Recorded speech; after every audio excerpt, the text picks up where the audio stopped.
Euripides' Medea, a plot summary. There is no chorus entry ode, which is very unusual. It begins outside Jason's house in Corinth. There is a scared nurse talking about the context. So Jason and his Argonauts went to get the golden fleece in Colchis. Medea fell in love with Jason and they travelled to Iolcus. She got Peleus' daughters to kill him and then travelled to Corinth in exile. Now Jason has cheated on Medea and married Glauca, Creon's daughter and princess of Corinth. The nurse says that Medea is furious, not eating, crying, regretting leaving her father, and hates her sons. The nurse is frightened that Medea is forming a plan. The children, 2 boys, arrive with their tutor. The tutor and the nurse discuss Medea's pain. The tutor says that she's not heard the worst yet, that she and the boys are to be banished from Corinth. The tutor says that Jason wouldn't stop it because he now loves Glauca and is part of that house. They decide not to tell Medea straight away, and they criticise Jason. Medea's moans are heard from inside the house. The nurse tells the children to go, but to avoid Medea. The tutor follows them. Medea addresses the children and calls them cursed, still from indoors. The nurse is upset and asks what the children have done and why Medea hates them. She says that the mind of a queen is a thing to fear. A chorus of Corinthian women enters. This highlights Medea's status as a foreigner and emphasises her isolation. They say that they empathise and sympathise with her. Their loyalty lies with Jason's house. The nurse says that Jason's house no longer exists. Medea, from indoors, says that she wants to die. The chorus say that Medea shouldn't think that. It isn't odd for a man to have an affair in those times. Medea talks about the promises he had made and her loss of her father and brother. Medea prays for Jason and his bride to die. The chorus say, "Tell her we are all on her side." The nurse talks about how music seems to be only for joy, but not for sorrow, and then enters the house. Medea enters. She clearly had been crying, but is now calm. She addresses the chorus, talks of the woman's role, says she wants to die again. "We have bought a husband. We must accept him as possessor of our body. This is odd because she isn't Greek. Therefore she had no arranged marriage and therefore no dowry. Women can't divorce. She's a foreigner with magic. There is the double standard of men having affairs, but women can't." She says, "I'd rather stand 3 times in the front line than bear 1 child. She is alone and wants revenge." The chorus agree that Jason deserves punishment. The king of Corinth, Creon, approaches. He says that he is exiling Medea and her sons. She asks why. Creon fears that Medea may harm his daughter. He has heard rumours of her threats. He says that Medea is missing the sex, which is referenced frequently. Creon is a family man. Glauca is his priority over everything. Medea says that her reputation has been her ruin. She thinks she is disliked because she is clever. She says that she has no issue with Creon. Glauca should be married to Jason. All Medea wants to do is remain in Corinth peacefully. Creon says he fears her more because she is so quiet and clever, therefore she must leave. She appeals to him through Glauca. Creon swears he will never change his mind. Medea asks for 1 day to make plans and provision. She says that she needs to care for her sons, and Creon should understand as a father. Creon realises his soft heart makes him foolish, but says she can have 1 day, but she will die if she is still in Corinth after that. Creon leaves, and then Medea says that she will have revenge on the couple and those nearest to them, i.e. Creon. "Today 3 of my enemies I shall strike dead, father and daughter and my husband." She debates the best way to kill and decides poison, because then she won't be caught in the act. She decides to wait a bit to see if she can find a way out.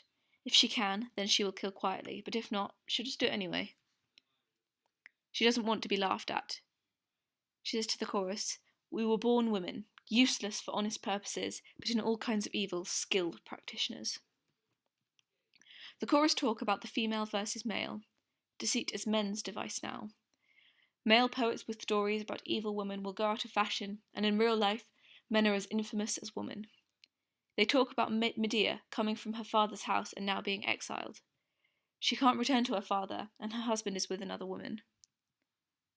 Jason enters. This is the first time that we have seen him. Euripides has already built a prejudice against him. He says that Medea's rage is silly. She could have stayed in Corinth, but instead was angry and is now banished. He has tried to calm Creon and Glauca down, but Medea has made it impossible. He will give Medea and the boys some money and provision for exile. Medea calls him unmanly and her worst enemy. She says that she was the reason he became a hero and got the golden fleece. For example, she saved him from the fire-breathing bulls, and she killed the serpent guarding the fleece.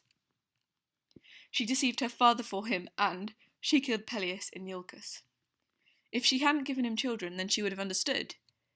He had made her promises and now is breaking his oaths. She blames him for the loss of relationship with her father and the fact that she has nowhere to go. Medea and their sons begging will make him look bad. Jason disputes her arguments. He says he succeeded because of Aphrodite and nobody else. In return for Medea's help, she left a barbarous place to live as a Greek, which was considered very civilized. He's marrying into the royal family for Medea and the boys. He isn't doing it for love, hatred of Medea, or more sons. He wanted to ensure that they live wealthily and then provide the boys with brothers that were royal. He says that Medea has sex jealousy, and that if women didn't exist, life would be perpetually happy. The chorus say that Jason is in the wrong. Medea says that if Jason was doing it for her, then he should have told her first. He says he did not tell her because of her temper. He reaffirms his reasoning for remarrying. He says it's her fault that she's exiled for cursing the royal house. Medea says she's working on behalf of fate. Jason says he will provide anything she wants for the children or herself, but she has got to calm down. She refuses, and he leaves. She swears to ruin his marriage. The chorus sing about Aphrodite and her powers in love. They pray to never leave old love for new, because it brings on trouble and fights. They talk about exile. That is the most pitiful of all griefs. Death is better. They have seen the troubles of exile. They talk to Medea and how she has no friends to take pity on her. They call for dishonour on bad friends. Aegeus enters. Aegeus and Medea greet like old friends. He says he has come from Delphi because he was praying for children. He is married but has no kids. Phoebus, the prophet, told him not to unstop the wineskin's neck until he came safely home. Aegeus has come to Corinth to ask the king of Trojan's advice about the oracle. He asks Medea why she looks so bad, and she says that her husband is evil. She tells him what happened. Aegeus says that it is shameful. Medea then tells him who he has remarried, and that she is banished. She grabs Aegeus' knees in supplication and asks to be received in Athens. She says that she knows certain drugs and will ensure the conception of children. Aegeus agrees that when she is in Athens, he will protect her, but he will not help her to leave Corinth. This is odd because if she is exiled, then she has to leave.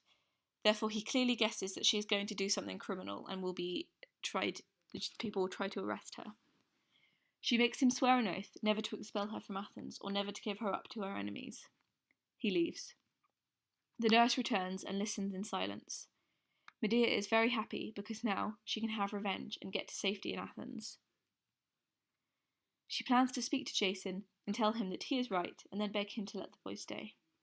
She will send the boys to the palace with the poisoned dress and crown for Glauca, and then she will kill her sons to ruin Jason's line. She will fly away. I can endure guilt, however horrible. The laughter of my enemies I will not endure. The chorus tell her not to do it. It is against the law. Killing her own children will be heartbreaking, and can she actually bring herself to do it? Medea says it will be the worst for Jason, and sends the nurse to fetch him. She trusts her because she is a woman. The chorus talk about the prosperity of Athens. Athens is a great city that even the gods enjoy. How will Athens welcome you, the child killer, whose presence is pollution? Their fourth argument to convince Medea not to kill is, will she still be accepted in Athens after they realise what she has done? They beg her not to kill her children. They appeal to her motherhood. When your sons kneel to you for pity, will you stain your fingers with their blood? Your heart will melt. You know you cannot. Jason enters, and two maids come out of the house to attend Medea. Medea asks Jason to forgive her. She talks about their memories of love. She addresses each of the rational reasons that Jason had given. She's mad to fight the king when Jason is trying his best. Glauca's royal sons will be Medea's sons' brothers. They were exiles and have few friends, so an alliance is useful. Women are what we are. Not very good. She calls for the children to come out with their tutor, and she tells them to hug Jason and forget the fighting. She suddenly cries, and she says it is because she knows what the pain the future hides from us. Medea says she realises the ridiculousness of the fighting. The chorus say that they are almost in tears, and now the madness shall end. Jason says that he doesn't blame her original anger. Only naturally, a woman is angry when her husband marries a second wife. Now she's being sensible. He says that he has ensured a good life for the boys, and they will grow up big and strong and lead Corinth. Medea cries again, and he asks why. She says she understands why she is exiled, but she wants the boys to stay in Corinth. Jason says he doesn't know if he could persuade the king or Glauca. Medea says that she will send the boys with presents for Glauca to win over. A slave brings a casket, which Medea hands to the boys. Jason asks why. Do you think that a royal palace is in want of dresses? Medea says she wants to buy her sons from exile, and Glauca must receive the gifts into her own hands. Jason, the children, and the tutor all leave to the palace. The chorus sing about the children walking to murder. They discuss Glauca taking the presents with joy and then dying. They pity Jason. Although they condemn him, they still think that Medea has been wronged. The tutor and children return. The tutor is very happy and says that the boys aren't banished anymore. The princess loved her gifts. Medea is silent. The tutor is confused as to why she's not happy. She mutters to herself about the cruelty of life. He asks why she's crying, and she says that it is because of her own evil. She tells the tutor to go and prepare for the boys. They come to her, and she talks to them about her misery, and they are now motherless. She rants on and then cries. They move a bit away from her. She has an internal struggle of whether to kill the boys. She can't do it. She'll take them in exile. Why should she hurt them when she will suffer twice as much as Jason? Her enemies will laugh at her. She is a coward to even think about not going through with it. The children go to the door and watch her. She continues with her internal debate, and then realises that Glauca is probably already dying, so as she started on this path, she may as well finish it. She says goodbye to the boys, holding their hands, then sends them indoors because my pain is more than I can bear. She realises how horrific her plan is, but knows that her anger will carry her through it. She goes to stand, looking towards the palace. There is a choral interlude, which is not a formal choral ode. The chorus responds to the immediate threat by discussing the pros and cons. Women can get into fights. Women can be intelligent. People without children are lucky. Childless people have no means of knowing whether children are a blessing or a burden. Those with children are constantly anxious. This elongates the time in which the audience don't know what's happened at the palace and adds tension. A messenger arrives telling Medea to escape because the poison has killed both the princess and Creon. Medea is very happy and asks for details. The messenger doesn't understand why she's so happy. He tells her what happened. The boys entered the palace, and the servants were happy because they'd felt sorry for Medea and her sons. Glauca was originally upset that they'd come into her room, but then Jason soothed her, got them to give her the gifts, and asked her to get Creon to revoke the exile. She was won over by the gifts. Glauca put on the dress and crown, looking in the mirror. She walked around the room happily. She changed colour, stumbled, and collapsed into a chair. An old woman chanted the cry of worship. Glauca frothed at the mouth, her eyes rolled into her head, and she went pale. The woman changed to a despairing howl. One maid went to find the king, and the other to find Jason. The crown came on fire, and the dress ate her flesh. She leapt up, trying to shake off the crown, and then fell to the ground. Only her father could recognise her because of the disfigurement. Her flesh melted. Creon came into the room and threw himself to her side, kissing and hugging her. He cried to die with her, then tried to get up, but his skin was stuck to her dress, and he died. The messenger tells Medea to run away, and then leaves. Medea says her next move is to kill the children. She talks herself into it. She's very stubborn. Medea enters the house. The chorus call on the son to watch Medea kill her children. They query why Medea needs to do this. A child's scream is heard from within the house. This is the first time we've heard the kids actually make noise. The chorus finally withdraw all of their support from Medea. The children's voices scream out, saying that their mother is killing them. The chorus debate whether to enter. They compare Medea to Ino, who killed her children, then killed herself in the sea in misery, partly due to Hera. Jason enters running. He asks the woman if Medea is in the house. He wants to save the children from the Corinthians because he thinks that they will want revenge on Medea. The chorus say that he has yet to learn how great his trouble is. He asks if Medea is trying to kill him too. He doesn't understand her capabilities. The chorus tell him that she has actually killed the children. He is very upset. They tell him to open the door and see. He orders the slaves to. He batters at the doors, but Medea appears on the roof in a chariot, drawn by dragons, with the bodies of the children beside her. She says that he can't get to her because she is in the chariot sent by the sun.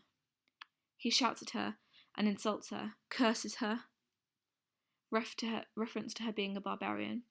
He says that she murdered her brother at the hearth, and says she'd done it again because of sex. He likens her to a tiger and Scylla. He tells her to go so that he can mourn. She says, "You were mistaken if you thought you could dishonour my bed and live a pleasant life and laugh at me." He says that she suffers the loss too, but she says it's worth it for his sadness. They fight a bit more, each blaming one another for the deaths. He asks for his sons so that he can bury them, but she says no. She will take them to the temple of Hera at Crea and bury them herself. She will let there be an annual feast of sacrifice in Corinth. She will go to Athens to live with Aegeus. She prophesies that Jason will die an unheroic death with his head crushed by a timber from the Argo, and he curses her. She tells him to go and bury his wife. She says that he only loves his kids now that they're gone, but he was willing to send them into exile before. The chariot flies away as Jason talks about his grief, and the chorus end with a comment about how the gods are surprising.